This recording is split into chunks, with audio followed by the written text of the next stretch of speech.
네, 시청자 여러분 안녕하십니까. 박희준의 경치당 박희준입니다. 일명 메르스 사태로 인한 경제 충격이 아주 생각보다 심각한 것 같습니다. 겨우 회복 기미를 보이던 경제가 다시 침체로 접어들 수 있다. 이중 침체인 이른바 더블립에 빠져들 수도 있다 하는 우려가 나오고 있습니다. 최근 보고에 따르면 이번 메르스 사태로 경제 손실만 약 10조 원이 될 것이다 라고 하는데요. 그러자 정부는 긴급하게 추경 예산을 편성했습니다. 각 지자체와 정부 부처의 지원책도 줄여 나오고 있고요. 이제는 위기 논란보다 어떻게 이 위기를 좀 우리가 이겨낼 수 있을 것인가, 경제를 살리게 국눈을 모아야 하겠습니다. 오늘 박희준의 경을치다에서도 이 내용 집중 살펴보고자 합니다. 메르스 경제 위기, 그 현명한 해법은 무엇인지 오늘 전문가들 모시고 말씀 나눠보도록 하겠습니다. 잠시 후에 찾아뵙겠습니다.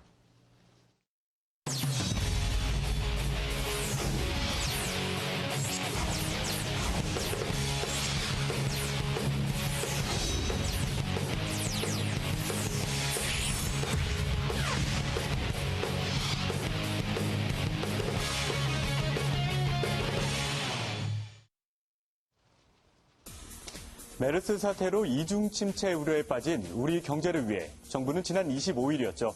추가 경정 예산을 포함한 하반기 경제정책 방향을 발표했는데요. 어떤 내용을 담고 있는지 자세히 살펴보도록 하겠습니다.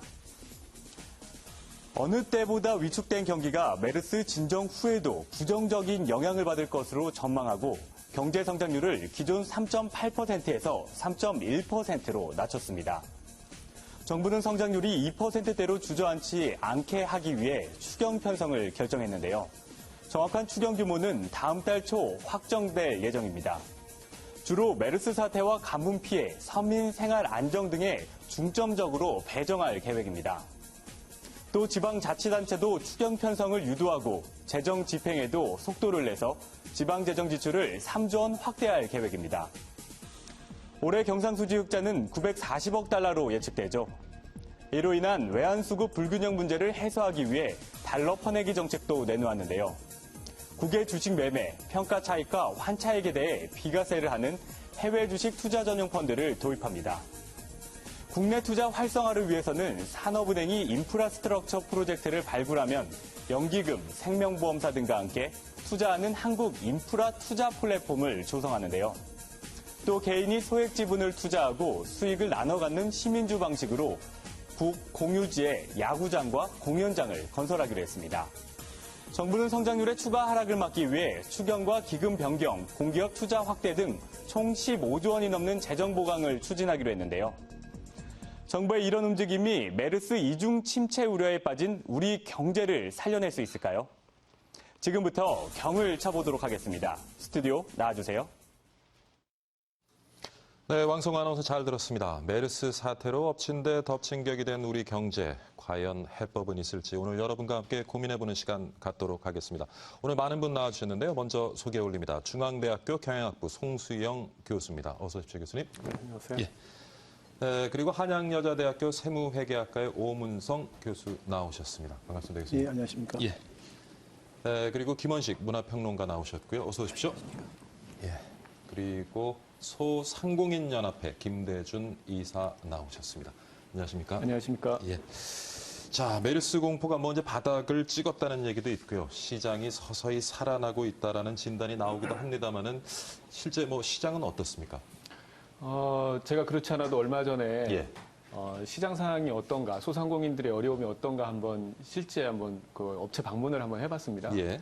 근데 저희가 생각했던 것보다도 훨씬 더 많은 어려움을 얘기를 했고요. 저희는 많이 잡아야 한 30에서 50%의 매출 하락 이 정도 생각했는데 업계마다 좀 약간 편차는 있겠지만 관광업 같은 경우는 거의 전무하다시피 영업이 많이 꺾였고요. 예. 예약을 했다가도 다 취소하는 형편이고요. 그럼 식당 같은 외식업 같은 경우도 과거에 어떤 그 관공서나 기업에서 많은 사람들이 이렇게 회식이나 이런 걸 했었는데 예. 제가 가본 어떤 이런 수원의 어떤 모 식당이었는데 3, 4, 5 모여서 이렇게 소단위의 어떤 이런 음식을 하는데 대규모 이게 회식 자리가 없더라고요.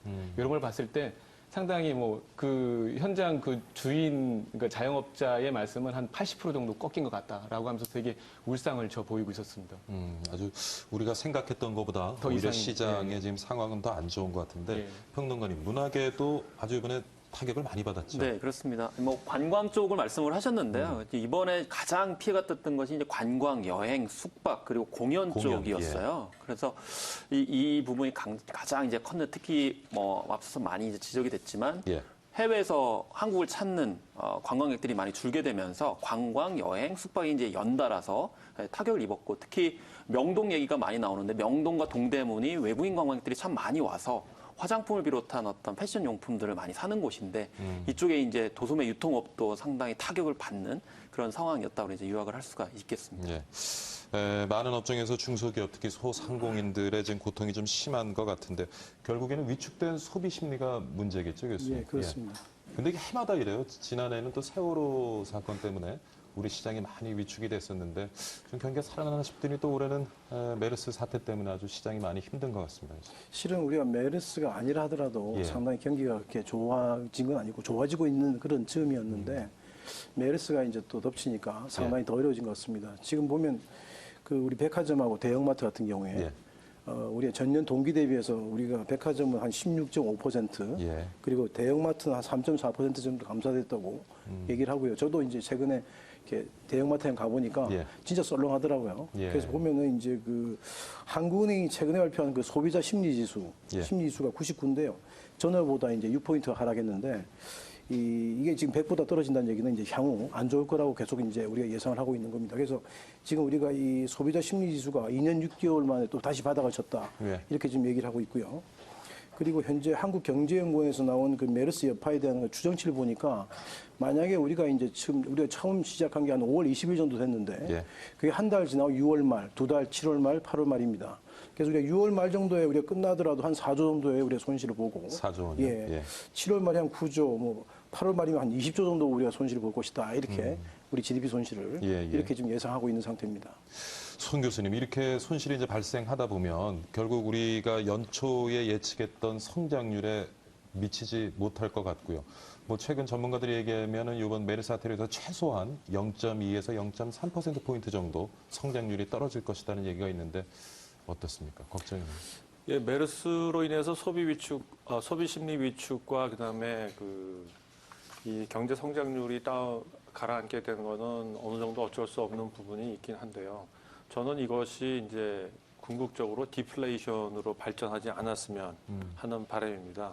그런 의미에서 사실 메르스 발생하기 전에 한국은행에서 금리 인하를 단행을 어느 정도 했고요. 결국 그 세계 경제가 지금 현재 진행되고 있는 그 경제 대침체, secular stagnation 상태로 빠지는 거를 이제 어떻게 해서든지 벗어나기 위해서 뭐 유럽도 그렇고 미국도 그렇고 전부 다 애를 쓰고 있는 상황에서 뭐 양적 완화 정책이라든지 금리 인하 정책이라든지 그런 면에서 지금 그것만 가지고는 결국은 유동성을 공급해 주지만 그것이 실물 자산의 소비라든지 실물 경제로 이어지는 경우는 항상 한계가 있습니다. 제한적이죠. 그런 예. 의미에서 보면은 이번에 추경 예산 얘기가 나오고 추경 예산을 실시하고 하는 거는 긍정적인 면이 분명히 있다고 생각합니다. 조금 전에 이제 그 디플레이션으로 우리가 가지 않겠는 우려를 말씀해 주셨고, 뭐 디플레이션, 더블 딥에 대한 우려가 시장에서 굉장히 많은데 어떻게들 보세요? 지금 손 교수님은 디플레이션 가능성 있다고 보십니까? 그렇죠. 현재 상태에서 저희가 필요한 조치를 예. 적시에 그다음에 그것도 굉장히 결정적으로 충분하게 조치를 취하지 않으면은 소위 말해서 일본화라고 저희가 얘기할 예, 수 예. 있지 않습니까? 그 가능성도 있기 때문에 이거는 충분히 여기에 가능성이 대해서는 있다라고 보시는 네, 거고요. 그렇습니다. 이사님은 어떻게 보세요? 많은 언론에서도 뭐 디플레이션 우려가 있다라는 거는 예. 뭐 감지가 됐던 것 같고요. 그거를 극복하기 위해서 여러 가지 정부 지원책도 나오고 하는데 실질적으로 저희는 뭐 소상공인 업계에서는 사실 필요한 부분이긴 합니다. 지금 너무 이제 물가가 그대로 정체돼 있다 보니까 예. 이런 것들이 지불 능력에서도 많이 좀 떨어져 있는 부분이라 어느 정도 대책이 필요하다고 생각합니다. 그러니까 지금 어떻게 교수님 어떻게 생각하세요? 어제 우리가 그 두 분은 지금 디플레이션 가능성이 충분히 있다. 그리고 저도 더블 보니까 이제 리그가 어제 있다고 우리가 말씀하시죠. 이제 추가 경정 예산 예. 우리가 하겠다고 그랬고 이제 하반기에 근데 경제 정책 방향 발표를 했지 않습니까?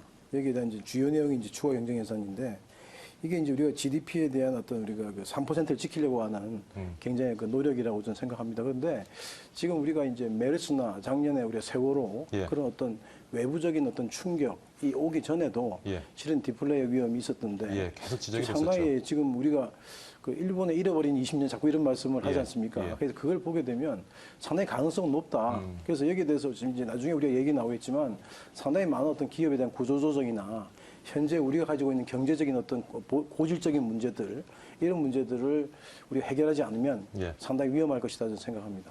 그럼 이번에 그 추경 결정은 잘 된 것이라고 보시는지요? 평론가님 어떻게 보십니까?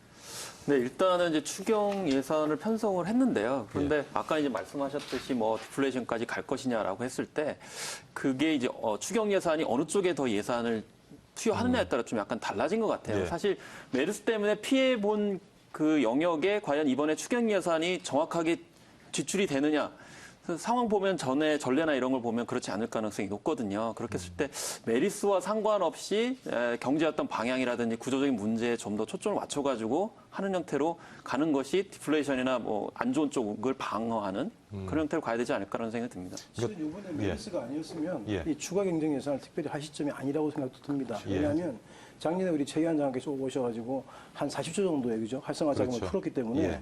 현재 우리가 메르스가 아니었다면 여기에 또 추가적인 추가 경정 예산을 또 설정하는 것은 예. 실은 좀 뭐 리던던트한 건데 이런 부분에서 이제 우리가 새로운 외부 충격이 왔기 때문에 예. 지금 말씀하신 것처럼 이 추가 경정 예산이 편성되더라도 거기에 꼭 필요한 부분들 예. 현재 지금 그죠 이 예. 업종들 관련 업종들 현재 가뭄 관련된 뭐 예. 이런 쪽에 집중적으로 지금 현재 지원되어야 되지 않나 이 생각합니다. 그러니까 추경에서 편성하는 것도 뭐 문제지만은 결과적으로 그 편성된 예산이 좀 제대로 쓰일 곳에 잘 쓰여야 되는데 손 교수님 지금 이 시점에 봤을 때 뭐 물론 오 교수님께서 언급하신 것처럼 메르스 사태 그다음에 가뭄 관련된 분야에 좀 집중 투자가 돼야 될 거라는 말씀을 하셨는데 어느 부분에 지금 우선적으로 좀 예산이 예, 그 할당이 돼야 부분에 대해서 될까요? 제가 조금 의견이 이제 그 세부적인 면에서 좀 다르게 있고 좀 더 큰 전 그림으로 말씀을 드리고 싶은데요.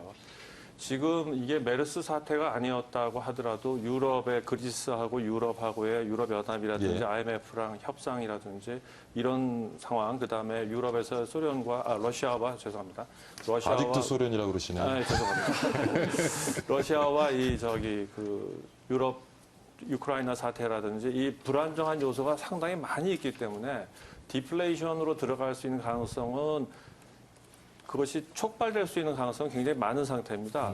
근데 지금 메르스 사태 요 자체로만 봐가지고 이걸로 저는 위험성이 커지는 것은 사실이지만 이거는 일시적인 현상일 수밖에 없습니다. 이것이 지속적인 영향을 미치지는 분명히 않습니다. 그런 네. 의미에서 보면은 추가 경정 예산이 단순히 이 메르스 사태로 촉발된 이 부분에 대해서만 집중적으로 하는 것은 단순하게 금방 추가 경정 예산 쓰면은 당연히 경기 부양은 당연히 됩니다. 근데 이거는 어떻게 보면 재정 확대 정책으로서 마중물로서 역할을 해서 예. 경제 전반에 걸쳐서 이것이 효과가 지속될 수 있는 방향이 돼야 되는데요.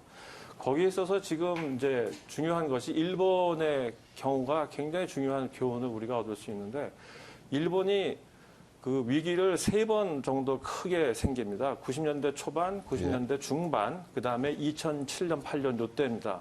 근데 90년대 초반에서는 실물 경제가 굉장히 버블이 터지면서 이제 가라앉았는데 그때 실물 경제를 너무 급속하게 그 버블을 터트리는 바람에 그다음에 그 유동성 공급도 많이 돼 있고 거꾸로 환율이 일본의 돈 가치는 엄청나게 올라갔습니다. 그때 달러 대비. 그래가지고 그로 인해서 대단히 안 좋은 현상이 생겼어요.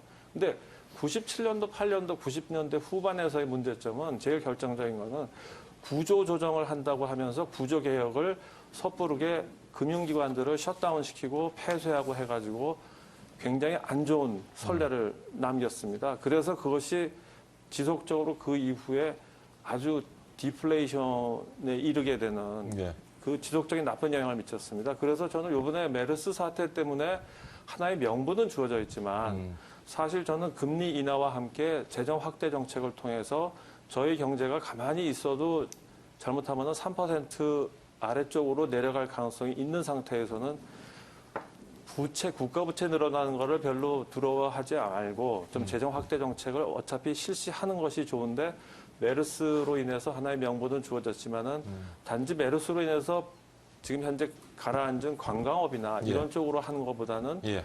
전반적인 경제 그 수요 자체를 늘릴 수 있는 것이 좋을 거라고 지금 오 교수님께서는 좀 저도 조금, 급한 불 꺼야 된다는 말씀을 하셨고, 저도 좀 송 이제 좀 교수님께서는 다른 의견을 가지고 장가적으로 있는데 접근, 맞습니다. 지금 예. 하실 맞는 말씀이 말씀인데 있으시죠? 예. 저도 좀 예, 드릴 예. 말씀이 있는데 이 추가 경정 예산의 편성이라는 이건 필연적으로 우리 국가의 이제 재무 건전성을 악화시킵니다. 예. 그렇다면 결국은 재무 건전성의 악화와 실제로 추가 경정 예산을 투입해가지고 그게 마중물이 되어서 돌아오는 그 효과 어느 게 더 클 것인가 이제 이 문제에 기착이 되거든요 본래. 근데 일본 같은 경우도 추가 경정 예산을 상당히 많이 여러 번 이렇게 했고요. 편성했었죠. 예. 우리 같은 경우도 제가 지금 자료를 가지고 있는데 2009년도에 아주 대폭의 그 추가 경정 예산을 했습니다. 그전에도 뭐 경쟁이. 2001년, 예. 3년, 그래서 금액이 5년, 큰 거는 8년 실제로 계속 지속되어 2009년도에 28조, 예. 2013년도에 17조 예. 이렇게 했거든요. 근데 효과는 제가 어땠습니까? 효과는 근데 실은 이제 뭐 이때도 우리가 추가 경정 예산이 필요할 때긴 맞는데요. 예. 결국은 이제 저희가 추가 경정 예산을 해서 그걸 지금 말씀하신 것처럼 우리가 현재 지금 그 투입해야 될 때 말고 이게 다방면으로 투입하게 되면 잘못하면 효과가 전혀 없을 수가 있어요. 즉 그래서 최근에 이 추가 경정 예산을 편성하게 되는 것이 우리 국가재정법 89조 1항과 2항을 살펴보면 1항에는 자연재해가 있고 2항에 경제 침체가 있거든요. 예. 지금 자연재해로 보진 않습니다. 이걸 가지고. 그래서 이 경제 침체 이제 시기냐 아니냐 예. 이 판단에 대해서 실은 이견이 있거든요. 그런데 여기 메르스가 오다 보니까 예. 이제 이건 경기 침체로 볼 수 있다라고 한 것 때문에 한 거기 때문에 이 부분은 어찌 보면 저는 국한적으로 해야 된다 이렇게 생각을 합니다. 예. 네. 이사님. 저도 뭐 국한적으로 하는 부분에 좀 동의를 하는 편이고요. 예. 이 부분에 대해서 조금 설명을 해드리면 지금 추가 경정 예산을 하기 전에 최경환 부총리께서 그 경기 부양의 한 방법으로 그 최저임금을 올려야 된다라는 말씀을 하셨어요. 제가 뭐 최저임금 위원으로 활동도 하고 있습니다만 지금 거기에 메르스 사태에 제일 지금 현재 피해보고 있는 그 업종이 이제 소상공인 업종이고 5인 미만. 그것도 또 최저임금을 지불하는 대상자도 마찬가지로 67%가 5인 미만의 소상공인입니다. 예를 들어서 지금 어떤 물론, 이 추가 경정 금액을 좀 높여서 여러 가지 뭐 재정 확대 정책으로서 하는 것도 좋겠지만 어떤 여러 가지 그 국가 재정에 대한 문제도 있고 기왕이면 그러면 최저한의 어떤 금액으로 어떤 효과를 높이는 부분에서 해야 되는데 지금 현재에서 지금 소상공인들은 이중고를 지금 겪고 있단 말이에요. 메르스 사태에다가 또 앞으로 다가올 최저임금 노동계에서는 지금 10,000원을 얘기하고 있습니다. 예. 이게 만약에 실현이 된다면 도저히 어떤 그 자영업을 할 수 없는 구조가 되기 때문에 이번 기회에 어떤 추경에 대한 어떤 방법은 소상공인, 지금 메르스의 피해를 입은 그쪽에 좀 치중을 해서 적극적으로 좀 해나가는 부분이 맞지 않을까. 소상공인 중심 그리고 메르스로 피해를 많이 받은 업종 중심으로 집중 투입하는 예. 것이 좋겠다는 말씀인 것 같고요. 예, 맞습니다. 근데 이게 뭐 지금 우리가 아까도 오 교수님 말씀하셨지만 2001년, 3년, 5년, 8년 뭐 계속 추경 예산이 편성되어 왔었고요. 그 추경 예산이 편성되면서 우리가 좀 목적했던 그러한 성과가 달성되었는지 모르겠습니다. 일단 뭐 말씀하신 것처럼 이제 자주 이렇게 추가 경정 예산을 투입을 했었잖아요. 근데 이제 말씀하신 이제 뭐 2008년, 9년에 이제 세계 그러니까 경제 위기 왔을 때 뭐 28조 정도 이제 투입을 했었거든요. 그리고 2013년에도 뭐 10조 정도 이제 투입을 했었는데 사실 이렇게 경정 예산을 하는 것은 그만큼 어떤 양적인 그런 성장률을 지키기 위해서 이제 그렇게 하는 것이거든요. 이제 그런 면에서 봤을 때 실질적인 어떤 경제 효과가 있었느냐는 약간 별개일 수도 있습니다. 그런데 중요한 거는 이제 그 대부분 보면은 그 경쟁률을 잘못 예측해서 예. 추가 경정 예산을 올리는 경우가 많거든요. 그랬을 때 결국에는 세수가 제대로 안 들어오니까 그걸 추가적으로 하다 보면 결과적으로는 이 잘못 예측을 했기 때문에 부랴부랴 예산 편성을 하게 되면서 실질적인 어떤 경제 효과는 있지 못하는 그런 상황이 벌어지고요. 뭐 이번 같은 경우는 사실은 이제 딜레마는 그런 것 같아요. 장기적인 관점이나 구조적인 관점에서 봤을 때는 예. 아까 송 교수님 말씀하신 것처럼 경제 체질을 개선하는 방향으로 가야 되는데 실제로는 메르스 때문에 지금 여러 가지 피해를 보신 분들이 있는데 그 부분에 있어서도 이렇게 지원해줘야 되는 부분에 가시적 성과가 필요한데 이 양극단에서 어떻게 이제 정책 당국자들이 조율을 할 것인가, 배분할 것인가 여기에 핵심 포인트가 있는 것 같습니다. 자, 근데 뭐 이게 말씀하십시오. 부분적으로 그 이제 메르스로 인해서 집중적으로 손해를 보신 부분에 대해서 그에 대한 보전을 하는 거는 이제 맞습니다. 그것도 필요합니다. 근데 지금 그 추경 예산에 대해서 제가 그 조세연구원에서 나온 자료를 98년부터 2013년까지를 쭉 보면은 추경 예산 편성할 때 목적이 두 가지가 있습니다. 처음에가 뭐가 있는가 하면 세입이 부족해가지고 세입을 보전해주는 경우가 있습니다. 예. 그다음에 이제 세출, 이거는 직접적으로 재정 확대 정책이 되는 거겠죠. 그랬을 때 세입 결손 보존이 사실 2009년도, 2013년도 해가지고 23조입니다. 그리고 1998년부터 2013년까지 종합해서 토탈이 39조 8천억이 되는데 이것이 그동안의 추경 예산 전체 비중에서 36.7%를 차지하고 있습니다. 그중에서도 60% 이상을 즉 세입 보존이 되다 보니까 이거는 뭔가 하면 국가가 예산을 세우고 어떤 사업을 하려고 하다가 보니까 세수가 소위 말해서 경기 침체로 해서 세수가 안 거치기 때문에 그로빵 모자라는 부분을 메우는 거고요. 실제로 SOC 투자라든지 중소기업 지원이라든지 실제로 서민 중산층 지원이라든지 직접 이런 재정 확대 정책에 해당될 수 있는 세출 확대 부분은 그 퍼센테이지가 생각보다 작습니다. 그래서 2009년, 13년보다 그때는 소위 말해서 세입 보존을 위해서 했다면 이번에 하는 거는 세입 보존 이거에 쓰는 것보다 세출 확대를 통해서 직접적으로 이 소상공인, SOC 아니면은 메르스로 인해서 그동안에 좀 위축됐던 국립의료원이라든지 이런 음압시설이라든지 이런 의료시설에 대한 투자도 하면서 정부가 직접 그 소비를 끌어낼 수 있게끔 즉 사업을 벌여줌으로써 소득도 제공하고 이런 효과를 누리는 것이 어떻게 했나 저는 그렇게 생각합니다. 예. 근데 저는 보니까 이제 그런 우리가 논의도 중요한데요. 실은 이제 추경 예산에 대한 효과가 언제 좀 많이 컸고 어떤 때 작은 데를 한번 조사해 보면 예. 지금 2004년도, 2009년도, 2013년도에 그나마 좀 컸다고 보통 보고 있는데 예. 이때가 우리가 추가 경정 예산을 하면서 기준금리를 인하를 하고 있던 시점이었고 이때는 좀 효과가 큰 편이었습니다. 그런데 2005년도와 8년도에 추가 경정 예산은 별로 효과가 크게 없었다라고 하는 게 이게 똑같이 하면서도 기준금리가 이제 인상되는 그런 상황이었기 때문에 엇박자가 났다. 그런데 최근에 보면 우리가 지금 현재 기준금리를 한국은행에서 1.5%까지 지금 현재 인하한 그렇죠. 상태거든요. 그렇기 예. 때문에 이게 이제 우리가 뭐 크게 우리가 장담할 수는 없지만 예. 그나마 지금의 추경 예산의 편성의 효과는 나름대로는 시기적으로는 적절하다. 적절하다 이렇게 생각은 듭니다. 지금 오 그래서 교수님 예. 말씀하신 거에 제가 조금만 더 덧붙여서 말씀을 예. 좀 드리고 싶은 게 예. 왜냐하면 이것이 대단히 중요한 게 일본이 실제로 92년도에 그 실물 경제가 이제 버블이 터지면서 했을 때 그쪽에서 제일 문제가 됐던 것이 세금을 또 올려버렸어요. 그때 당시에. 그러면서 굉장히 위축을 시켰고 더군다나 또 그쪽에서 이제 금리마저도 나중에 올리면서 예. 즉 이거를 어떻게 표현하는가 하면 확장적 재정 축소 정책, 그러니까 expansionary austerity policy라고 그러는데 최근에는 영국에서 그거를 썼습니다. 2011년, 예. 12년도에. 그랬을 때 그 경제 성장률이 상당히 줄어들었어요. 그래서 지금 현재 데이터로 봤을 때 영국 같은 경우는 그 당시에 그런 정책을 쓰지 않았으면 오히려 경제 성장률이 훨씬 더 높게 회복됐을 것이다 하는 것이 지금 예. 실제적으로 나오고 있습니다. 그래서 예. 그런 부분에서 지금 예. 이번에 추경과 금리 인하가 같이 가는 것은 상당히 적절한 정책입니다. 그러니까 보조적인 수단과 함께 제대로 추경이 편성이 되고 집행이 되어졌을 때 효과를 볼 수 있다는 얘기인데 저 이사님.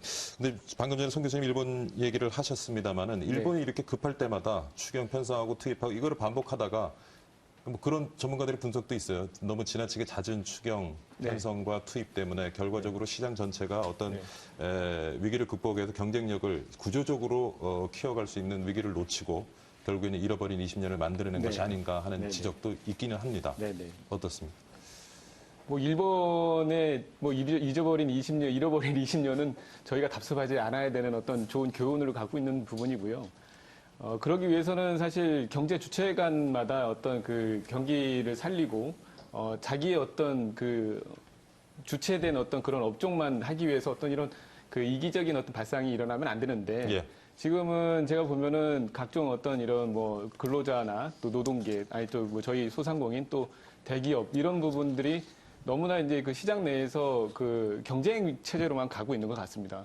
특히나 요즘은 또 국내 시장이 글로벌화 되면서 그 온라인 산업이 많이 극대화되고 있습니다. 그래서 사실 일본의 잃어버린 20년과 우리나라의 20년은 아니 지금 현재 상황은 약간 좀 틀릴 수 있다고 생각하는데 예. 이 부분에서는 뭐 경기 부양 쪽에 좀 어느 정도 좀 많이 그 이번에 정책이 정부의 어떤 이런 지원책이 좀 가미가 돼서 그런 쪽으로 가지 않기를 바라는 부분이죠. 근데 또 문제가 이게 나라 빚이에요. 재정 네네. 건전성 문제인데 네. 그럼 어떻게 보십니까? 그래서 세수 결손 규모가 2012년에 2조 8천억 원이었고요. 또 2013년에 8조 5천억 원, 2014년에 10조 9천억 원 정도 됐다는 점. 그래서 이렇게 빚이 늘어난다는 결국 뭐 현 세대뿐만이 아니고 미래 세대가 다 짊어져야 될 부분이고 또 특히 이런 이제 추가 경정 예산이나 이런 돈을 마련한 건 결국 국채 발행으로 이제 가게 되는데 국채 발행 같은 경우도 2009년에 28조 네. 이렇게 됐는데 그 가운데 21조가 이제 국채 발행으로 보존을 했거든요. 그리고 2013년에도 17조 아까 했다고 말씀하셨는데 이 중에 15조가 국채로 발행을 했기 때문에 국채가 발행했을 땐 결국 여러 가지 부작용들이 많이 생기기 때문에 이런 점들이 결국 경제에 또 악영향을 줄 수 있죠. 예. 지금 뭐 많은 얘기 나누고 있는데요. 잠깐 좀 쉬어가도록 하겠습니다. 지금 현재 시간이 1시 25분 48초 지나고 있는데요. 이 시간 증시 어떻게 흘러가는지 시황센터 연결해서 살펴보도록 하겠습니다. 시황센터 나와주십시오. 네, 시황센터입니다. 자, 오후 1시 구간 우리 증시 흐름 어떤지 잠깐 좀 살펴보고 계속해서 경을 쳐보도록 하겠습니다. 먼저 코스피 지수부터 살펴보겠습니다. 코스피 지수 오늘 미국 증시 3대 지수가 일제히 하락하면서 그 영향을 받아서 오늘 우리 증시가 좀 지지부진하게 출발을 했습니다. 코스피 지수 약보합으로 출발을 했는데요. 바로 상승 반전에 성공을 해서 현재도 그 상승 탄력 잘 이어가고 있습니다. 0.34% 오른 2092.10포인트를 나타내고 있습니다. 자, 수급 현황을 살펴보시면 외국인도 역시 지수와 같이 오늘 좀 혼조세를 보였습니다. 매수와 매도를 오가며 혼조세를 보이다가 현재는 매수세로 집계가 되고 있습니다. 520억 원 집계가 되고 있고 기관이 나홀로 매도 우위를 나타내면서 911억 원 팔아치우고 있습니다. 코스닥 지수 살펴보겠습니다. 오늘 코스닥 지수는요, 9거래를 연속 고공행진을 하면서 750선 돌파는 예전에 했고 이제는 760선 돌파도 이제 이야기가 나오고 있습니다. 756.94포인트를 나타내면서 이 나스닥 지수가 사상 최고치를 계속해서 갈아치우는 모습 보이고 있는데 그 가운데 거기에 훈풍을 받아서 코스닥 지수도 계속해서 좋은 흐름을 보이고 있습니다. 코스닥 시장에서의 수급 현황 살펴보겠습니다. 수급 현황 살펴보시면 기관하고 개인이 동반 매수세를 보이고 있습니다. 308억 원, 51억 원 동반 사자세를 나타내면서 코스닥 시장을 상승 견인하고 있는 모습이고요. 외국인이 나홀로 305억 원 팔아치우면서 매도 우위 나타내고 있습니다. 자세한 종목 흐름 살펴보겠습니다. 먼저 유가증권 시장으로 가보겠습니다. 1위서부터 5위까지 흐름 살펴보시면 오늘 삼성전자가 상승과 하락을 오가며 혼조세를 보이고 있다가 현재는 강보합 흐름 보이고 있습니다. 올해 3분기 실적이 좀 지지부진할 것이다. 갤럭시 S6와 엣지가 좀 우리가 예상하는 것만큼, 시장이 예상하는 것만큼 좀 판매가 호조세를 보이고 있지 못하다라는 소식이 들리면서 3분기 실적 전망 좀 어두운 이야기가 들리고 있는데 주가는 상승하고 있습니다. 0.2%대의 오름세를 보이고 있고요. SK하이닉스가 3%대 급락세를 보이고 있습니다. 미국의 경쟁사인 마이크로젠이 실적을 발표했는데 부진하게 나왔습니다. 이로 인해서 반도체 업황 자체가 현재 앞으로의 전망이 좀 어두운 것이 아니냐라는 의견이 들리면서 SK하이닉스 현재 3% 급락세를 보이고 있고 현대차가 오늘 오랜만에 반등하고 있습니다. 2.27% 오르고 있습니다. 엔저 공습으로 인해서 내수 시장뿐만 아니라 수출 시장도 여태까지 점유율이 꾸준히 하락해 왔었는데요. 현대차 오늘 저가 매수세가 유입이 되면서 외국계 증권사의 러브콜을 받으면서 현재 2% 급등 현상 보이고 있습니다. 아모레퍼시픽의 제일모직을 밀어내고 5위 자리까지 올라왔습니다. 2.37% 오른 41만 1,000원 가리키고 있습니다. 코스닥으로 가보겠습니다. 코스닥 시장 1위서부터 5위까지 흐름을 살펴보시면 셀테리온이 0.49% 하락하고 있고 다음 카카오가 3%대 급등하고 있는데요. 다음 카카오는 카카오 택시, 카카오 TV, 카카오 채널 등 다양한 신규 서비스들을 보내고 있습니다. 성장성 논란 이야기가 계속해서 나왔습니다만 이렇게 다양한 신성장 동력들, 차세대 먹거리들을 줄줄이 발표를 하면서 증권가에서 호평을 하고 있고요. 동서가 1.61% 오른 34,800원, 메디톡스 역시 동반 강세를 보이고 있습니다. 오늘 CJ ENM 현재 보합권 흐름을 보이고 있는데요. 계속해서 CJ ENM의 주가 흐름을 체크해볼 필요가 있겠습니다. 네, 이렇게 해서 코스피, 코스닥 양시장 흐름을 살펴봤습니다. 계속해서 경을 쳐보겠습니다.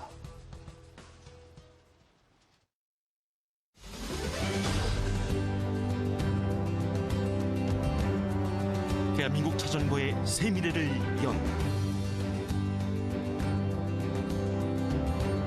단 한 번의 시선으로 모든 가치.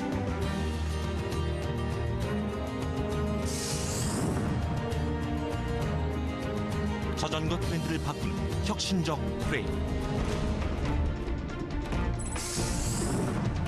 철보다 강하고 알루미늄보다 가볍다. 비교하고 또 비교하라.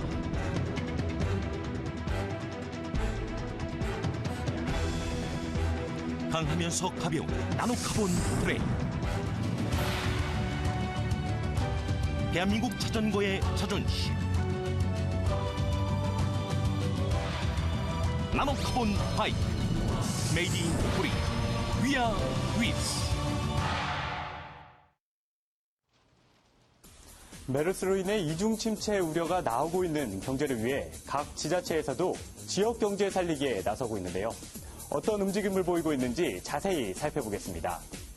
먼저 서울시는 서울신용보증재단과 메르스 피해 기업의 서울 경제 활성화를 위한 유동성 지원 특별 보증을 통해 총 2천억 원의 긴급 경영안전자금을 지원하기로 했습니다. 경기도는 지역경제 활성화를 위해 메르스 피해 지역 농가와 관련 업체에 매월 각각 1억 1천만 원과 1억 6천만 원을 지원할 계획을 밝혔습니다.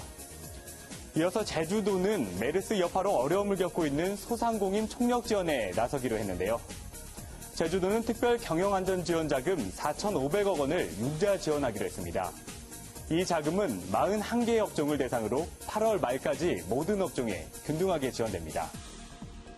광주시는 메르스가 지역 경제에 끼치는 부정적인 영향을 최소화하기 위해 서민 경제 소비 진작과 자금 지원, 상담 지원 등 피해 최소화에 나서기로 했습니다. 그런가 하면 캠페인을 전개하는 지역도 있는데요. 강원도의 강원중소기업청 강원신용보증재단, 강원도 공예협동조합 등 번중소기업단체 임직원들은 지난 17일이었죠. 춘천 풍물시장에서 내수 촉진 캠페인을 벌였습니다. 부산시는 28일 오후 4시 사직 야구장에서 메르스를 넘어 일상으로라는 주제로 범시민 지역경제 살리기 홍보 캠페인을 전개하는데요. 이날 캠페인은 메르스 종식, 문화 관광 활성화 기원 비나리 공연과 시민에게 전환하는 희망 메시지 상영, 기침 예절 안내문 배부 등을 진행할 예정입니다. 이처럼 다양한 지자체들이 각자의 방식으로 지역경제 살리기에 나서고 있는데요. 이런 움직임이 경제활동을 촉진시킬 수 있을지 계속해서 경을 쳐보도록 하겠습니다. 스튜디오 나와주세요. 네, 이번에도 왕성호 아나운서 잘 들었습니다. 계속 말씀 이어가도록 하겠습니다. 조금 전에 왕성호 아나운서가 지역 경제를 살리기 위한 지자체의 여러 가지 노력들을 한번 정리해서 소개를 해드렸는데요. 그 얘기 나누기 이전에요. 전반부에서 하던 얘기인데 추경 예산 편성 그리고 우리 국가의 재정 건전성 잠깐 좀 짚어보고 가도록 하겠습니다. 어떻게 보시는지요? 지금 우리가 2015년 말에 우리 국가 채무가 예. 570조로 현재 예상하고 있었습니다. 그런데 이번에 이제 우리가 추경 편성을 하게 되면 대략 보통 한 추경으로 한 10조, 예. 기타 다른 방법으로 한 5조라고 얘기를 하고 있기 때문에 이것 때문에 한 이제 우리가 한 580조 정도 국채를 발행하게 되면 그래서 GDP 대비 이제 국가 채무 비율이 35.7%에서 한 37% 정도로 이렇게 올라가게 되거든요. 근데 지금 현재 우리가 뭐 다른 것도 다 중요하지만 예. 우리 국가에 대한 어떤 재정 건전성에 대해서는 우리가 아무리 강조해도 지나치지 않습니다. 그리고 이 일본하고 독일을 보통 비교를 많이 하거든요. 일본 같은 경우에 똑같은 이렇게 일본하고 독일이 같이 이렇게 한 것처럼 보이지만 실제로 내용을 보면 굉장히 많이 달라요.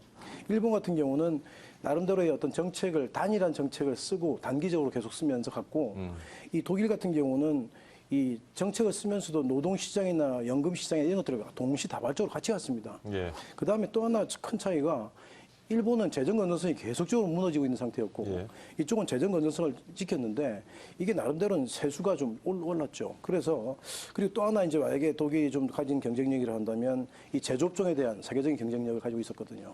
그래서 저희들이 실은 잃어버린 20년도 얘기하지만 독일이 2000년 초에 그렇게 힘들다가 지금 상당히 탄탄한 경제를 가진 나라로 유럽의 마지막 보루로 지금 보고 있는 그런 국가이기 때문에 이런 점에서 우리가 좀 배워야 될 점이 많이 있다. 이렇게 생각합니다. 교수님 조금 전에 우리의 그 GDP 대비 지금 부채가 한 37%, 5%였는데 30% 정도 될 거다 이제 올라가면. 그 정도 수치면 어떻습니까? 그러니까 그 수치 일반적으로. 자체는 이제 그 GDP 대비해서 그 재정 국가 나쁜 부채가 편은 아니죠. 나쁜 건 아니고 그 예. 자체가 OECD 전체에서도 좋은 편, 그러니까 그 건전한 편에 속합니다. 근데 우리 공기업 부채는 여기 안 잡혀 있는 거죠? 숨겨진 부채 때문에 이제 그것이 문제고 이 재정 건전성에서 가장 걱정되는 부분은 사실 이것이 안정화되거나 그러면 괜찮습니다. 이것이 지속적으로 성장을 계속 한다거나 예. 이러는 것이 하나의 이제 문제가 될 수 있는데요. 중요한 거는 이 경기가 나쁘고 경제가 전체적으로 안 좋을 때 당시에는 재정 건전성에 대해서 걱정을 하고 하는 거는 예. 뭔가 하면 재정 건전성을 건전하게 유지하면은 결국 나중에 소비 심리가 살아난다는 얘기는 쉽게 말해서 이겁니다. 국가 재정이 건전한데 일반 개인들이나 이런 사람들이 소비를 늘릴까요? 이거는 학계에서도 굉장히 중요한 이슈 중에 하나입니다. 폴 크루그만 같은 경우도 그렇지 않다고 얘기를 하고요. 이것이 또 다른 버전으로 얘기할 수 있는 거는 좀비 기업이라고 우리가 좀비 은행이라고 얘기하는 비효율적인 것들을 이렇게 퇴출하는 것이 과연 소비를 진작시킬 수 있겠느냐 하는 겁니다. 그렇지 않고 이것이 실제로 퇴출되는 기업들이 있었을 때 남아있는 효율적이고 좋았던 기업들이 그러면 생산성이 향상되고 공급 측면이 되겠죠. 그다음에 소비에서 소비자들이 소비를 계속 유지할 수 있겠느냐 하는 겁니다. 이게 국가 재정이 건전하든 건전하지 않든 소비 심리라는 거는 다른 요소에 의해서 영향을 받는 것이 맞습니다. 본인이 갖고 있는 재산, 소득, 그다음에 미래에 대한 전망. 그런 면에서 보면 지금 현재 우리가 재정 건전성을 독일 같은 경우는 아까 오 교수님께서 좋았고 일본 같은 경우는 재정 건전성이 나빴기 때문에 이 소비나 이게 20년 가고 뭐 회복되고 그런 차이가 아니라 예. 그 결과물입니다. 그거는. 즉 소비를 진작시키기 위해서는 직접적으로 소비를 할 수 있는 소득과 부를 제공해 준다든지 아니면 산업을 일으킨다. 즉 수요 측면을 강조해가지고 일으켜줘야지 건전성을 좋아지게 만드는 것은 기업들이나 그 공급 측면에 있는 쪽을 좋게 해주는데 거기를 좋아지게 한다고 해서 소비자들이 소비를 늘릴 이유가 별로 없거든요. 예, 예. 그런 면에서 지금 그 차이가 있다고 생각됩니다. 그렇습니다. 이게 우리가 이제 재정 건전성에 대해서 우리가 재정 건전성을 포기하더라도 어떻게 해보자 이런 논의들이 충분히 있고요. 예. 또 하나가 재정 건전성의 문제라는 게 우리가 세금을 많이 걷어들이는 것도 재정 건전성을 높이는 거지만 실제로 우리가 정부가 부담해야 되지 않아야 될 부분, 예. 너무 과도하게 부담해야 될 부분을 예. 줄이는 것도 재정 건전성을 높이는 그렇겠죠. 방법이기 때문에 예. 실제로 제가 이제 이런 경우에 어떤 우리가 정부 지출 줄인다든지 예. 하는 것이 실제로 지금은 도약이 될 수 있습니다. 하지만 그것과 같이 가야 된다는 뜻이죠. 예. 그래서 우리가 이제 정부가 지금까지 부담하던 게 100인데 어떤 부분에서는 100을 부담하지 않아도 되는 거 있다면 그걸 예. 줄여야 되는 것이죠. 예. 그런 부분 얘기합니다. 일단 뭐 세입을 뭐 확충해야 될 부분에 있어서 아까 세수인지 말씀을 하셨잖아요. 그래서 야당에서는 지금 이제 법인세 강화를 이야기를 하고 있거든요. 그래서 이명박 정부 이전으로 좀 되돌아가서 법인세를 강화해야 된다. 이런 점도 좀 주목을 해야 되지 않을까. 어차피 이게 세수가 부족을 해가지고 추가 경정을 하는 것이고 뭐 이게 빚이 늘어나는 측면들이 있거든요. 그러면 세수 확보를 해야 되는데 물론 법인세 강화뿐만이 아니고 다른 방안도 있겠지만 법인세 부분도 좀 짚고 근데 가야 그 되지 부분은 않을까요? 제가 실은 완전히 다른 의견을 가지고 있습니다. 네네. 왜냐하면 저는 조세 쪽을 전공을 하고 있기 때문에. 그런데 실제 법인세 같은 경우는 우리가 이피션시를 중요한 효율성을 중요한 세목이거든요. 네네. 그래서 항상 우리 지금 현재 뭐 여러 번이 그런 얘기가 나오긴 했지만 법인세는 올린다고 세수가 증가되지 않을 수 있습니다. 왜냐하면 법인 같은 경우에 법인이 이제 움직이는 환경 자체가 어려워지면 자기들이 매출이나 이익이 줄어들기 때문에 그래서 지금 보면은 우리가 세목을 올리더라도 어떤 세목을 올릴 건가에 대해서 우리가 아주 신중하게 생각해야 되는데 그 중에 가장 마지막 번째가 법인세인데 예. 계속 야당은 지금 법인세 올리자고 말은 하고 있죠. 얘기가 약간 옆으로 새기는 했습니다만은 이번에 하여튼 추경 예산 투입되는 곳이 좀 잘 정해져서요. 지금 메르스라든가 가뭄으로 피해받는 많은 업종들 그리고 소상공인들 경기를 좀 살릴 수 있는데 좀 도움이 되기를 바랍니다. 자, 앞서서 이제 그 지자체의 지역 경제 살리기 캠페인 뭐 여러 가지 노력들을 우리가 정리해서 한번 봤는데 어떻게 평가하십니까? 효과가 좀 있을 것 같은가요? 당연히 효과가 있든 없든 간에 해야 될 일이라고 생각합니다. 지금 그 많은 국민들은 메르스 사태를 통해서 지금 불안감을 해소하지 못하고 있는 부분에서 지자체나 기업들이나 여러 가지 예. 정부에서 그런 어떤 캠페인을 벌여서 국민들의 어떤 메르스에 대한 어떤 그 예방 차원도 많이 이렇게 홍보도 해야겠지만 정상적으로 경제 활동을 하는 부분에서도 예. 좀 이렇게 소비 심리를 진작하는 부분이 상당히 도움이 된다고 생각을 하고요. 또 저희 소상공인 연합회에서도 이제 그 비슷한 어떤 그런 캠페인을 한 적이 있습니다. 메르스가 일어나기 전에 저희가 이제 그 5월 1일부터 5월 14일까지 이제 그 관광 주간이라고 해서 문화체육관광부에서 하는 우리나라를 좀 알리고 우리나라에 있는 사람들도 해외에 나가서 여행하기보다는 국내에서 소비를 하자. 그래서 내수를 좀 진작시키자. 뭐 이런 그 활동도 했었는데 가을철 관광 주간이 또 있습니다. 예. 그래서 그런 부분에 대해서 저희가 그건 이제 전국 단위로 지금 각 지자체에서도 개별적으로 하지만 우리가 이렇게 전국적으로 할 수 있는 이런 행사도 같이 좀 어우러져서 그런 부분에서 좀 이렇게 이번에 어떤 무너진 내수 경기를 좀 이렇게 세우고 북돋는 부분이 반드시 필요하다고 생각합니다. 지역 경제를 살리기 위한 좀 지자체의 노력, 중앙 정부의 노력과 좀 잘 조화를 이루면서 네네. 효과를 만들어냈으면 좋겠고요.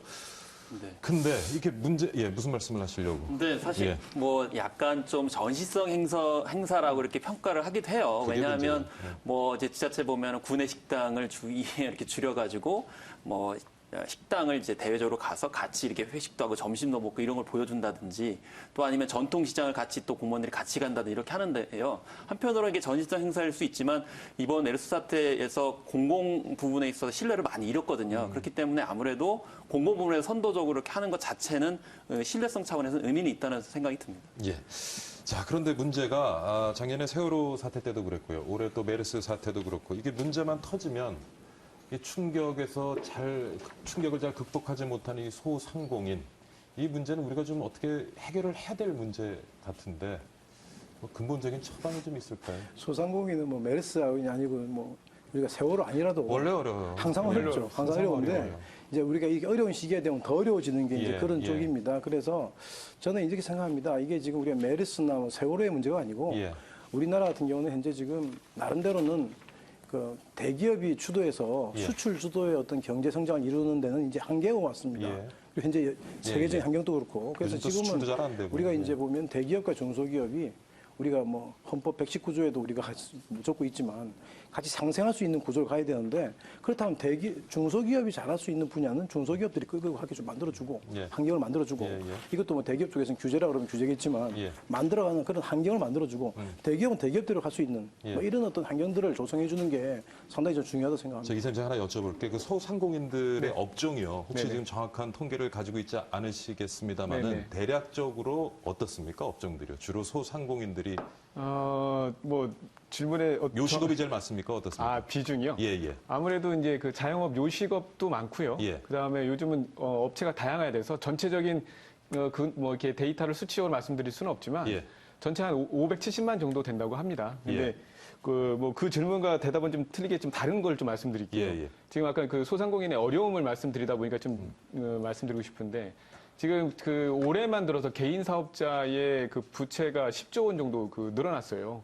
그 다음에 또 폐업률이 22.1%. 그러니까 점유율이 그러니까 소상공인이 자영업자가 전체 산업에 종사하는 비율이 22.1%로 역대 최저로 지금 내려가고 있습니다. 그러니까 그거는 뭐냐면 그 개인 사업자의 부채라는 거는 그 안에 사업자금이 아니고 거기 안에는 이게 그 생활자금도 포함되어 있는 거거든요. 그러니까 생활 부채가 늘어가면서 폐업률이 늘어났다. 그만큼 어렵다라는 얘기죠. 그러니까 제가 여쭙은 게 예. 부채도 늘어나고 이렇게 여러 가지가 좀 어려운 것이 벌어진 게 너무 그 시장 자체가 네. 경쟁이 과열 심하지 않냐는 경쟁이죠. 얘기예요. 그게 2008년도 예. 그래서 제가 업종을 예. 여쭤본 왜냐하면 집 앞에 나가면 한 집 걸로 이렇게 식당이 많은 나라가 있습니까? 없습니다. 그러니까 그런 것을 이렇게 모르겠습니다. 일단은 뭐 퇴직을 하고 직장을 잃고 하면 빚을 내서라도 식당을 차리는 그게 어떻게 보면 굉장히 우리 사회 하나의 그 문화처럼 되어져 있는데 그런 거를 근본적으로 해결을 못하면은 네네. 이게 뭐 방법이 있겠습니까? 지금 그게 그 외환위기 이후에 예. 그 많은 퇴직자들이 손쉽게 창업할 수 있는 부분, 그러니까 대기업 프랜차이즈라든가, 그렇죠. 그 다음에 어떤 뭐 PC방, 그냥 자본으로 할 수 있는 어떤 이런 업종이 많이 늘어나 보니까 음식, 외식업, 숙박, 그 다음에 기타 오락 이런 쪽에 많이 좀 집중돼 있습니다. 그러니까 경쟁이 너무 심한 거죠. 지금도 그 업종이 사실 제일 큰 타격을 받고 있고요. 그래서 그런 부분을 해소하기 위해서는 정부가 정책이 없는 건 아닙니다. 아까 말씀하셨듯이 동반성장위원회에서는 뭐 중기간 경쟁 제품도 있고 또 기타 이제 뭐 그런 사람들의 소비를 좀 진작시킬 수 있게끔 근로장려 세액도 있고 그다음에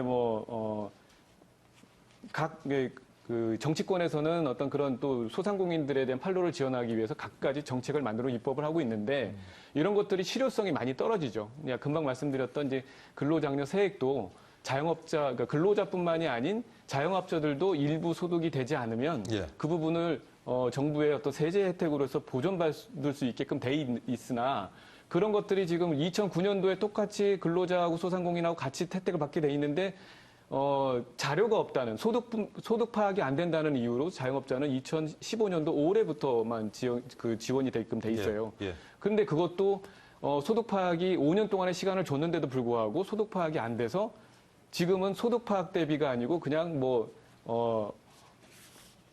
어떤 그 룰에 고정된 그 룰에 의해서 하다 보니까 실효성이 많이 떨어지죠. 실질적으로 자영업자들이 근로장려세액의 혜택을 받기에는 전혀 가망성이 없는 거죠. 그러니까 이게 예. 저는 뭐 그 좀 약간 넓은 범위에서 좀 말씀드리고 싶은데요. 아까 말씀하신 것처럼 만약에 퇴직을 하시고 중간에 뭐 정년하셔도 나오셨을 때 할 수 있는 게 많이 없잖아요. 그래서 그러니까 우리 대부분 사회에서 양질의 일자리가 많이 없는 거예요. 네. 그러다 보니까 궁예지책으로 네. 결국에는 그래서 우리 같은 이제 자영업을- 창조 경제가 있고 또 스타트업도 있고 이제 ICT와 결합돼가지고 주로 많이 이야기를 하거든요. 근데 퇴직을 하시고 정리를 하셔가지고 ICT 쪽에 스타트업을 할 수는 없잖아요. 그래서 정부 정책도 사실은 이 뭐 스타트업이나 뭐 ICT 창조 경제라는 그런 프레임을 봤을 때 대부분이 그쪽으로 많이 자금 유치가 된다고 저는 개인적으로 생각을 하거든요. 그래서 제가 여러 곳을 봐도 되게 스타트업 하면 젊은 사람들이 하는 그런 이제 벤처 쪽으로 많이 초점이 맞춰져 있는 듯 싶어요. 근데 말씀하신 것처럼 소상공인 쪽 가시는 분들 요식업 같은 경우는 어느 정도 이렇게 연배가 있으신 분들이 많이 하거든요. 그랬을 때 그런 점에 초점 맞춰가지고 좀 변환이 필요하지 않나 그런 생각도 저도 좀 해봅니다. 다른 생각이 들고 예. 있는데요. 실은 제가 이제 여기 소상공인이라고 말을 하지만 실제로는 중소기업하고 개인 사업자는 완전히 좀 구분해야 된다고 봅니다. 그렇죠. 왜냐하면 이 중소기업 같은 경우는 우리가 정부가 지원을 통해서 나름대로 기술 개발이나 이런 걸 할 수 있지만 여기서 말씀하신 무슨 우리가 이제 개인 퇴직하셔서 하시는 뭐 조그만 일하시는 분들은 그냥 개인 사업자거든요. 그래서 저는 이제 퇴직금을 하는 우리나라에서 젊은 아까도 분들도, 말씀하셨지만 예. 길 건너 하나씩 닭집이 있고 예. 길 건너 하나 무슨 이런 게 있으면 그거를 개인들에 대한 어떤 그런 어떤 사업을 하지 말라 하라 하는 할 수 없는 것이고 제가 보기에는 이런 것들을 어찌 보면 좀 이게 잘 그 성장하는 중소기업들이 해줄 몫이다. 왜냐하면 이 중소기업들은 특별히 이제 임금이나 이런 것들 그죠? 임금을 좀 싼 임금을 쓰고 싶고 또 나이 드신 분들도 써도 되는 그런 게 있을 수 있거든요. 부분이. 그러면 우리가 이제 대기업과 중소기업 요즘 중견기업 이렇게 말을 하지만 이 중소기업들이 잘 어지고 탄탄한 중소기업이 생기면 나름대로 이제 우리가 이제 뭐 계속 우리가 연세도 많아지고 그죠? 연로화되고 하는데 이런 부분에 대한 것들을 사회적인 어떤 역할을 중소기업이 어찌 보면 실질적인 어떤 우리가 근로에 대한 어떤 서비스하는 기간이 이제 연장되는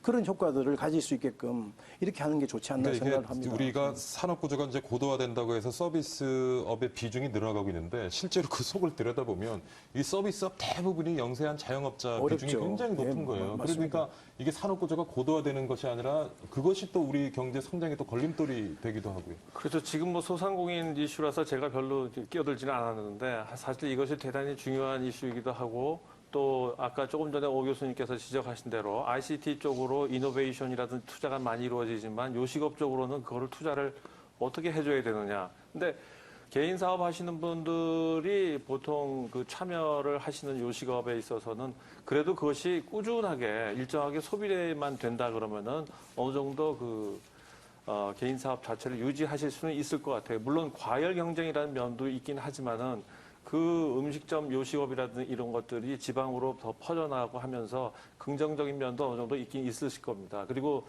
어차피 고령화 사회가 되면서 고령화 되신 분들께서 ICT 쪽을 새로 배워서 하실 수 있는 방법은 없기 때문에 이쪽 부분에 있어서는 저는 그래서 이 아까 부채가 소득과 그다음에 사업 자금이 같이 섞여 있기 때문에 굉장히 힘들다고 하는데 이 부채 문제에 대해서 쉽게 부채 탕감을 하는 건 해주면 안 되지만 부채 문제에 대해서 상당히 조심스럽고 좋은 접근을 하는 제도적 접근을 정부가 하실 수 있을 거라고 생각돼요. 그런 면에서 이 요식업이나 이 고령화 소상공인에 해당되시는 분들에 대해서 도움을 드릴 수 있을 것 같고요. 그다음에 서비스 산업이 이제 점점 사실 서비스 산업의 가장 꽃은 금융 산업입니다. 금융 산업이 가장 원래 서비스 산업에서 제일 중요한 역할을 하고 그러고 음식업이나 여기는 아무래도 뭐 서비스 산업이라 하지만 그것이 차지하는 비중이나 관광업 같은 경우는 경제 규모 자체로는 작지 않습니까? 그리고 그러다 보니까는 그의 효과가 사실 효율성에 있어서는 당연히 떨어지는 게 당연할 수밖에 없습니다. 그래서 중소기업이나 아니면 이렇게 작은 개인 사업이나 이런 데서는 효율성을 가지고 얘기하면은 무조건 그분들은 집니다. 그쪽 분야는. 그래서 여기는 효과성을 가지고 얘기해야 될 것 같습니다. 즉, 예, 취업률이라든지 뭐 이런 걸 해야지 효과성을 가지고 얘기하는 것이 좋을 것 같습니다. 예, 여기 아까 손 교수님께서 말씀하신 부분 중에서 대출 부분, 부채 부분을 말씀하신 게 있는데 그거는 제가 볼 때에는 그 자영업자의 퇴로를 확보하자는 말씀인 것 같습니다. 저도 이제 이 자영업 소상공인에 대한 어떤 어려움을 계속 생각하면서 아까 말씀하셨지만 이 자영업자 문제는 과당 경쟁이거든요. 그러니까요. 과당 경쟁은 그 앞을 보면 정부의 창업 정책부터 시작한 겁니다. 예. 그러니까 우리나라에서 지금 소상공 아까도 뭐 재단이다 기금이다 이런데 소상공 정책 내놓는다 하면 돈 빌려주는 정책이에요. 그냥 적자 메우고 계속 해라. 그러다 보니까 그러니까 진입 장벽을 더 낮춰갖고 안 네. 그래도 경쟁이 심한 데다가 자꾸 밀어 넣는 거예요. 그렇죠. 예. 그러니까 무슨 뭐 이런 실업률은 줄어들겠지만 자영업자의 속은 계속 골마가는 거죠. 그래서 그렇죠. 지금 이때쯤이면 자영업자 소상공인에서 퇴로를 만들어주는 정책이 나와야 된다고 생각합니다. 지금 근데 지금 갈 데가 없잖아요. 좋은 양질의 일자리가 네. 많이 있어야 자영업을 근데 접고 나올 때. 국내에서요. 그 식당이라도 가보시면 자영업자들 특히 하는 식당에 가보면 외국인 근로자가 상당히 많습니다. 사실은 그게 우리나라 사람들이 가서 일해야 될 일자리거든요. 그러니까 이런 부분에서도 저희가 뭐 노동시장에 대한 부분도 우리가 보고 우리 국민 자체들도 좀 눈높이를 낮춰서 그거 필요해요. 네. 청년 실업 무지 얘기하는데요. 진짜 중소기업 가보면 일할 사람을 못 구해서 또 난리거든요. 예, 그러니까 맞습니다. 서로 눈높이가 안 맞는 거예요. 예. 대학 졸업하면 다 대기업 공기업만 쳐다보고 있어요. 예. 모르겠는데 제가 또 이렇게 얘기하면 또 뭐 시청하시는 분들 욕하실 분들 많으시겠지만요. 제가 보기에는 네. 그래요. 너무 지금 우리 가지고 있는 거에 비해서 눈높이가 너무 심하게 높아져 있어요. 이번에 이거 조금만 더 하죠. 예. 이거 최저임금 관련해서 이제 정부의 입장이 대폭 인상이잖아요. 근데 그런 걸 논의하다 보면은 최저임금의 대폭 인상을 해주지 못하는 자영업자는 가라 이거예요. 근로자위원회에서 그렇게 얘기합니다. 이런 부분이 필요한데 그럴 것 같으면 퇴로를 만들어주는 정책이 있은 다음에 그 부분에서 선행된 다음에 이런 정책을 펴야 된다라는 말씀을 드리고 싶어요. 지금 또 얘기가 또 시간이 다 되는데요. 하실 말씀 한 30초 드릴게요. 마지막 정리 좀 해주십시오. 사실 우리가 이제 아까 뭐 예. 일자리 눈높이가 이제 다르다 이렇게 얘기했는데요. 이미 한국은 세계적인 기후와 함께 저성장 기조로 갔습니다. 그렇기 예. 때문에 고성장기에 가지고 있었던 일자리에 대한 견해, 예. 식견 이런 거 다 버려야 돼요. 패러다임 바꿔야죠. 예, 그래서 예. 뭐 자영업을 하시든 취업을 하시든 그거에 맞춰가지고 가는 것이 장기적으로 해법이라고 저는 생각이 듭니다. 오늘 메르스 경제 위기를 극복하기 위해서 마련된 추경, 편성 그리고 집행에 대해서 전문가 네 분 모시고 오늘 여러 가지 고민 함께 해봤고요. 오늘 중앙대학교 경영경제대학 재무금융학과 송수영 교수 그리고 한양여자대학교 세무회계학과 오문성 교수 그리고 김현식 문화평론가 김대준 소상공인연합회 이사 네 분 모시고 이런저런 얘기 나눠봤습니다. 교수님 제가 잘 얘기했죠? 예. 오늘 수고 많으셨습니다. 네, 혹시 제가 소속을 잘못 말씀드렸나 해서. 예. 자, 요즘 일명 메르스 아이스버켓이 SNS를 통해서 확산되고 있습니다. 각계각층의 인사들이 참여하는 메르스 의료진 응원 릴레이가 아주 빠르게 퍼지고 있는데요. 이 메르스 사태를 하루빨리 해결하자는 염원이 또 하나의 풍속도를 만들어내고 있는 것 같습니다. 대한민국 국민이라면 그 염원에 이의를 제기할 사람은 아마 아무도 없겠죠. 자, 염원과 바람은 언젠가 현실이 되고 그 현실은 또 새로운 역사를 만들어갑니다. 지금의 어려움도 더 나은 역사를 향한 과정이라고 믿어보겠습니다. 박희준의 경을 치다 오늘 여기서 줄이고요. 다음 시간에 아주 건강한 모습으로 인사드리겠습니다. 시청해주신 여러분 감사합니다.